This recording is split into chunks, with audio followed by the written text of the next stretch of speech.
I have a confession. These past few weeks, I've tried to do a really good job at making one Final Fantasy video per week. We even did a couple top 10 lists that actually did really well. However, I do play other games, so get off my back about it.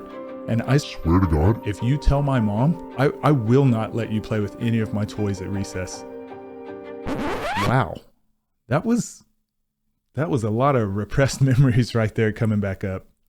I should probably explore those at some point. Anyways, today's video is going to be another hidden gem for the Sega Dreamcast that I played growing up called Evolution: The World of Sacred Device. The world of the sacred device? The world of a sacred device? I really feel like they're missing a preposition in there somewhere.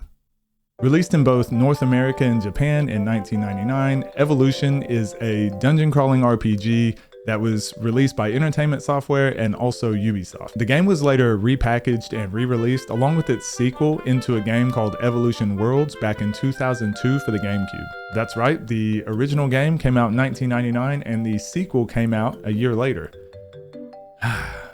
Those were simpler times. One thing that's pretty nostalgic about this game is that it is extremely corny. For example, the characters' names are all different types of weapons. You have Mag Launcher, who is the 17-year-old male protagonist, heir to the long line of the Launcher family. His partner, Linear Cannon, no relation to Nick Cannon, uses a frying pan, has special powers. Linear Cannon uses a frying pan and has special powers, not Nick Cannon. That we know of anyways. There's Pepper Box, who is the badass hot female of the group. You can tell she's badass because she wears sunglasses and she has one pant leg. So you've got the butler, Gray, Nade, who uses, yep, you've guessed it. He uses a shotgun. I really feel like Ubisoft missed an opportunity there. And lastly, there's Chain Gun, who is Mag's 15-year-old female rival. She uses this like jetpack pocket knife sort of thing, I think. Either way, she was pretty trash, so... We just don't use her. Now, the story is exactly what you would expect from a game titled Evolution: The World of Sacred Device. It's very simple and straightforward, but charming enough to keep you interested. Basically, Mag wakes up one day to find Linear at his doorstep, along with a note from his father who's disappeared. Basically just saying protect Linear at all costs. From that point on, Mag and Linear travel together, searching through ruins and going on adventures. Mag uses a Psy-frame, which his is a massive hand. A Psy-frame is a piece of ancient technology that most adventurers in this game have. We are asked by Prince Eugene of the 8th Imperial Army, more on this guy later, to have a meeting, and he wants to discuss the legendary device of Evolution, which apparently Mag's father was rumored to have found. Basically, the premise of the game is pretty easy to figure out early on within the first few cutscenes and first few dialogues.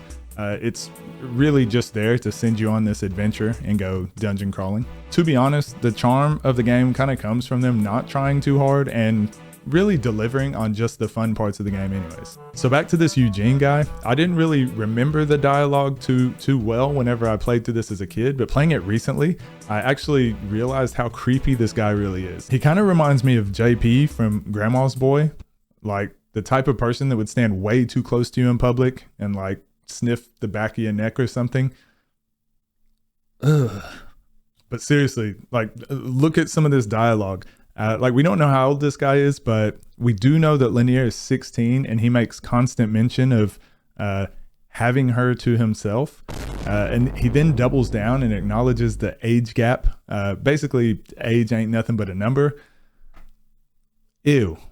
This is one of those times that a game actually does a really good job of making you hate a character, which I guess isn't really the worst writing in the world. Basically, you pretty much are dungeon crawling long enough for Eugene to decide that he's actually going to kidnap Linear, which is conveniently enough after you finish your final dungeon. So then you head to your final showdown with the 8th Imperial Army, go back to save Linear, and watch a lot of really cool CGI cutscenes. Oh yeah, turns out Linear was the super secret device all along and no one had any idea.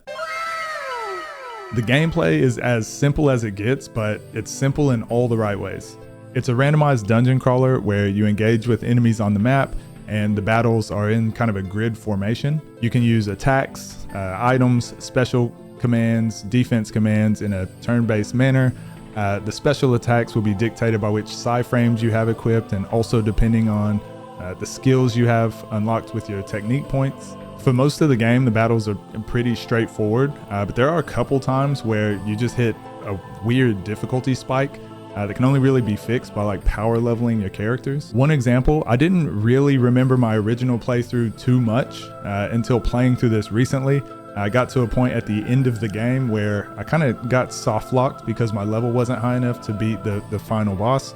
Luckily, there's one enemy group that continuously respawns in this one particular area, so I was able to level, I shit you not, 20 levels so that I could advance throughout the game. There are some quirky boss battles and death animations for the bosses, which I thought they were really cool as a kid. I couldn't help but laugh seeing them playing through them recently, but it did make me look forward to seeing what other death animations the next boss was going to have, so I guess that is part of the charm of the game.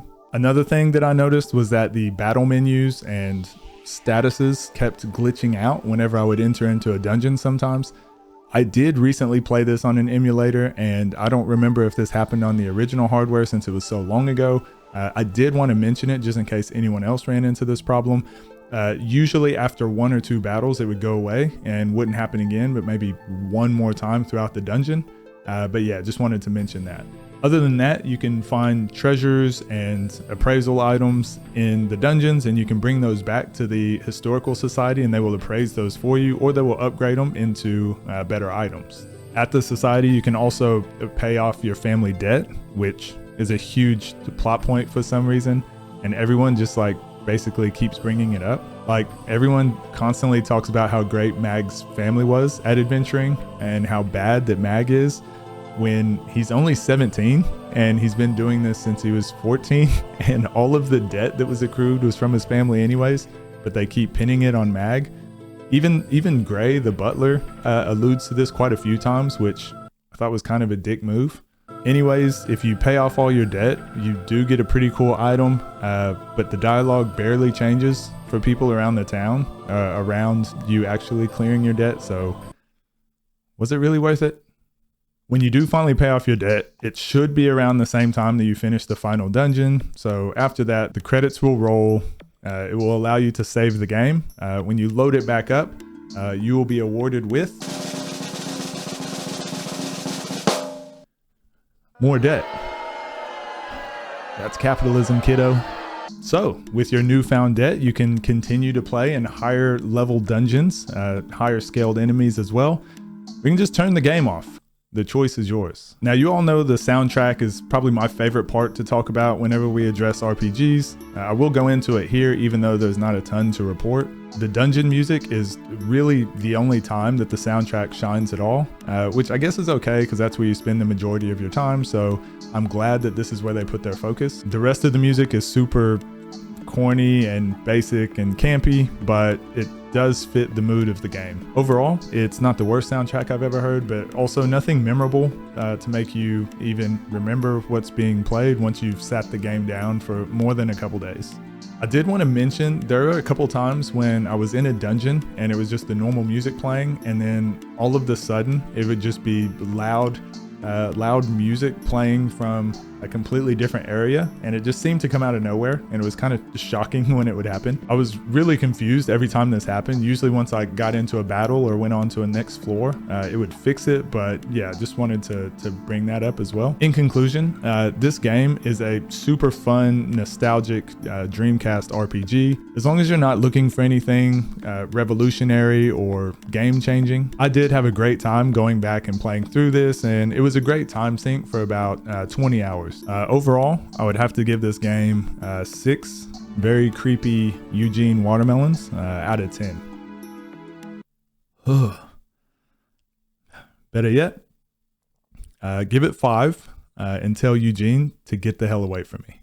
Otherwise, thank you for watching, gang. If you like this game, you'll probably like our Time Stalkers video that we've done as well. Other than that, take care of yourselves, and I'll see you guys in the next one. Peace.